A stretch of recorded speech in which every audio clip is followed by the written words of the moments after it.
আসসালামু আলাইকুম রহমতুল্লাহ। ইলিস্ট্রেটরের টুল ব্যবহার করে কীভাবে আমরা একটি ফুল তৈরি করতে পারি চলুন সেটি দেখা যাক। প্রথমেই আমরা চলে যাব রেক্টেঙ্গুলার টুল থেকে পলিগন টুলে আমরা চলে যাব। সেখান থেকে একটা টুলটা নিয়ে নিলাম,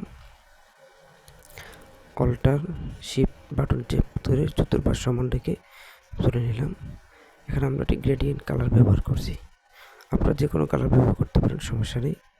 গ্রিন কালার ব্যবহার করে সেখান থেকে আমরা চলে যাব ইফেক্টে। ইফেক্ট থেকে আমরা ডিস্ট্রোক এবং ট্রান্সফর্ম থেকে আমরা পোকার এবং ব্লোড অপশানে চলে যাব। সেখান থেকে যাওয়ার পরে এরকম একটা ইন্টারফেস আসবে। সেখান থেকে দেখবেন যদি প্রিভিউ অপশন যদি থাকে এটাকে আপনারা টিকচিহ্ন দিয়ে দেবেন, না থাকলে দিয়ে দেবেন। এটাকে আমরা 100 করব, ওকে করে দেব। দেওয়ার পরে আমরা আবার ইফেক্টে যাব। ইফেক্টে যাওয়ার পরে ট্রান্সফর্ম একটা অপশন আছে, দেখেন ট্রান্সফর্ম অপশনে যাব। ট্রান্সফর্ম অপশনে যাওয়ার পরে এরকম আরেকটি ইন্টারফেস আসবে আমাদের সামনে। এখানে অনেকগুলো অপশন থাকে, তার মধ্যে প্রথমটা হচ্ছে হরিজন্টাল টুল, ভার্টিক্যাল টুল, এগুলোকে আমরা কাজ করতে পারি। আমার হরিজন্টাল টুলটাকে আমরা 120 রাখবো, ভার্টিক্যাল টুলটাকে 120 রাখবো। সেখান থেকে ট্যাব বাটন ক্লিক করে নিচে আসবো রোটেটের মধ্যে। সেখানে আমরা অ্যাঙ্গেলটাকে 13 অর্থাৎ 13 ডিগ্রি করবো। আর নিচে যে কপিস অংশটা আছে এটাকে আমরা 10 পয়েন্ট রাখবো। দেখেন আবার হরিজন্টাল 120, ভার্টিক্যাল হচ্ছে 120, রোটেট হচ্ছে 13 এবং 10 দেওয়ার পরে এরকম একটি ফুল আমাদের সামনে তৈরি হয়ে গেছে। এখন আমি এটাকে অল্টার এবং শিফট বাটন ধরে আমি এটাকে একটু ছোট করে দিচ্ছি। এটা অনেক বড় হয়ে গেছে। এখন হচ্ছে দেন ব্যাস, এই তো সুন্দর একটি ফুল আমাদের সামনে তৈরি হয়ে গেল।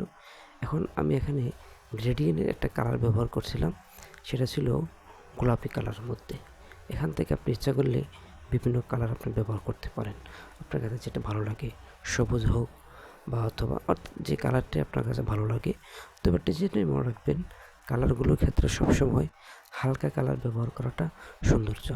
হালকা কালারের মধ্যেই দেখবেন ডিজাইন সুন্দর ফুটে ওঠে, এগুলোকে মাথায় রাখার চেষ্টা করবেন। তো এখান থেকে আমি গ্রেডিয়েন্ট থেকে আপনার কাছে যে কালারটা ভালো লাগে, যে আমি এখানে কালার কিছু চেঞ্জ করছি, সেই কালারটা দিবেন বা একটু লাল করলেন বা যেটা আপনার কাছে ভালো লাগে এভাবেই তৈরি করতে পারেন।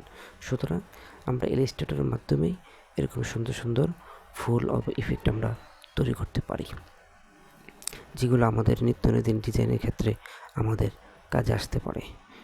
তো সুতরাং চ্যানেলটি যদি আপনাদের কাছে ভালো লাগে অবশ্যই সাবস্ক্রাইব করে আমাদের পাশে থাকবেন।